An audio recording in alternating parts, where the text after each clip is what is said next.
სამწუხაროდ იქიდან გამომდინარე რომ უკვე 9 თვე გავიდა ადამიანები შიშით უყურებენ მომავალ ზამთარს, რადგან ამ დრომდე არ იციან მიიღებენ თუ არა იმ კუთვნილ დახმარებას, რომელიც ჯერ კიდევ ზაფხულში მთავრობის განკარგულებით მათთვის გამოიყო. საუბარია დაახლოებით 50 მილიონ ლარზე, თუმცა ჩვენ მოვიპოვეთ იმის მტკიცებულებები, რომ ადამიანების დიდ ნაწილს ამ დრომდე ეს დახმარებები არ მიუღია. ჩვენმა მაყურებელმა წინა გამოშვებაში ნახა ლანჩხუთში მომხდარი ფაქტი და ეხლა შეგვიძლია ვაჩვენოთ პირდაპირ ეთერში რა მდგომარეობაში არიან ოზურგეთში, მაგალითად სოფელ ნატანებში შიო აკობიძის ოჯახი, რომელსაც მცირეწლოვანი ბავშვები ყავს, 9 თვეა დახმარებას ითხოვს. ის თავად მეზობელთან ათევს ღამეს, მისი მეუღლე კი საერთოდ ქალაქიდან არის წასული, რადგან როგორც გაირკვა მეზობელსაც კი არ აქვს ადგილი, რომ მას ღამის გასათევი შესთავაზოს. ჩვენ აკობაძის ძმა გვიყვება, რომ მიუხედავად ბევრი თხოვნისა ამ დრომდე ოჯახს არ აქვს ინფორმაცია იმის შესახებ, თუ რატომ არ აძლევენ ამ ოჯახს დახმარებას,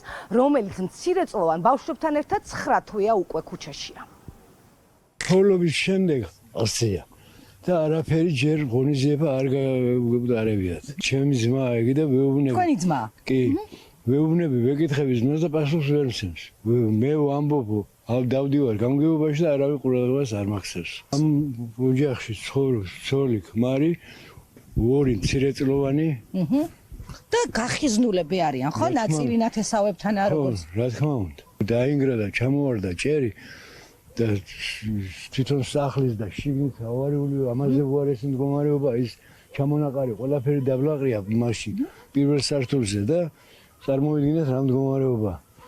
არსად გასათევი არ აქვს. მეზობელთან არიან შეხიზნული ნაწილი თბილისშია, წაღვანი ბავშვები, ეს მცირეწლოვანი ბავშვები და აბა შედეგს კი 9 თვეა უკვე გასული და მიზეზი ამ დრომდე არ იცის ოჯახმა? არ იცის ოჯახმა მიზეზი. ვერავინ პასუხს ვერ აძლევს.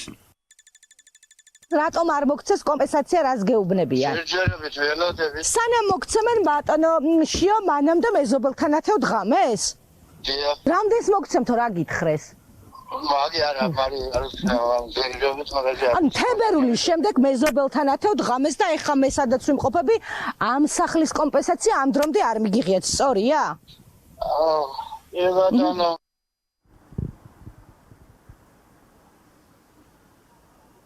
აი ასეთ მდგომარეობაში არიან ოჯახები და ეს არ არის ერთი შემთხვევა, ესეთი ათეულობით შემთხვევა გურიაში და ამ ფონზე როგორც შენც უთხარი ნატა მაყურებელს, ჩვენ მოვიპოვეთ მტკიცებულებები, როგორ მიიღეს საჯარო მოხელეებმა დახმარებები სტიქიის სალიკვიდაციო სამუშაოებისთვის და ამ ადამიანებისთვის განკუთვნილი დახმარებები, მაგალითად დაავადებათა კონტროლის ეროვნული ცენტრის გურიის ოფისის ხელმძღვანელმა, რომლის მეუღლეც იყო საკრებულოს დეპუტატი და ის ახლაც ქართული ოცნების სიაშია, საჯარო მოხელე ამ ადამიანმა მიიღო, თუმცა ის გვეუბნება პირდაპირ და არც მალოს რომ 3 წელია მისი სახლის სახურავი თურმე დაზიანებული იყო და ახლა ამ სტიქიაზე როგორც იქნა მოახერხეს და მიიღეს დახმარება. ასევე გავარკვიეთ, რომ ოზურგეთის მერიის კულტურის სამსახურის თანამშრომელი ჟანე ჩხიკუშვილი არის ის ადამიანი, რომლის მეუღლე სხვათა შორის აღსანიშნავი არის ქართულ ოცნებასთან დაახლოებული ბიზნესმენი და ის არაერთ ტენდერში ღებულობს მონაწილეობას, საკმაოდ კარგი სახლიც გააჩნია, მისი მშობლების სახელზე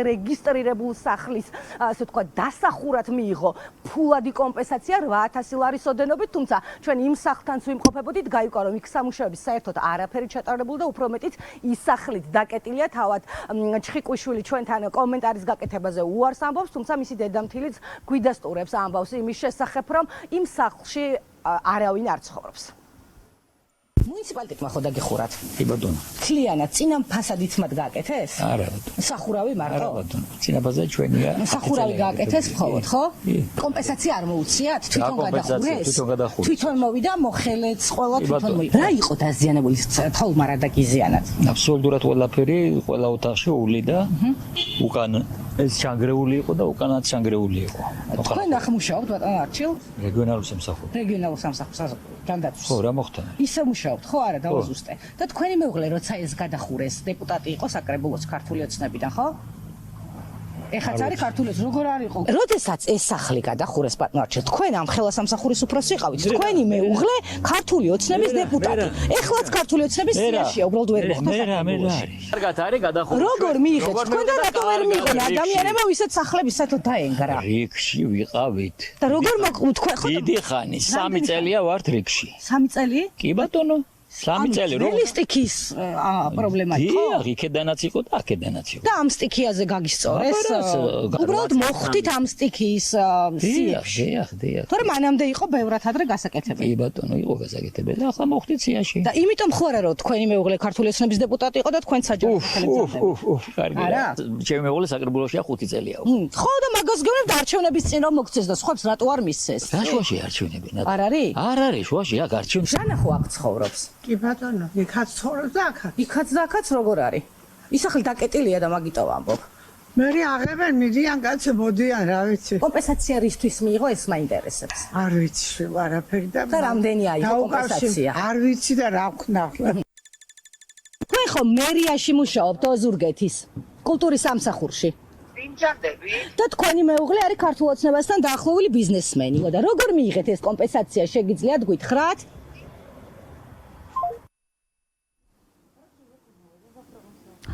აი ესეთია ქართული ოცნების წარმომადგენლების პასუხები, რომლებმაც დახმარებები მიიღეს და ადამიანები ნახა ჩვენ მამაყურებელმა, რომლებიც უსახკაროდ არიან დარჩენილი ამ დრომდე დახმარების მოლოდინშია, თუმცა მილიონობით, ათეულობით მილიონი ლარი გამოყოეს და მთავრობის ვებგვერდზე შეგიძლიათ ეს განკარგულებებიც ნახოს. ჩვენ ბუნებრივია ქართული ოცნების წარმომადგენლების კომენტარების მოპოვება შევეცადეთ, თუმცა ჩვენი გადამღები ჯგუფის გამოჩენისთანავე დღეს ყველა კარი თითქმის დაიკეტა, თუმცა რას ამბობენ ქართული ოცნების მაღალჩინოსნები ამ ყველაფერზე ზუსტად 1 საათში ჩვენს მაყურებელს ისე მოუყვებით.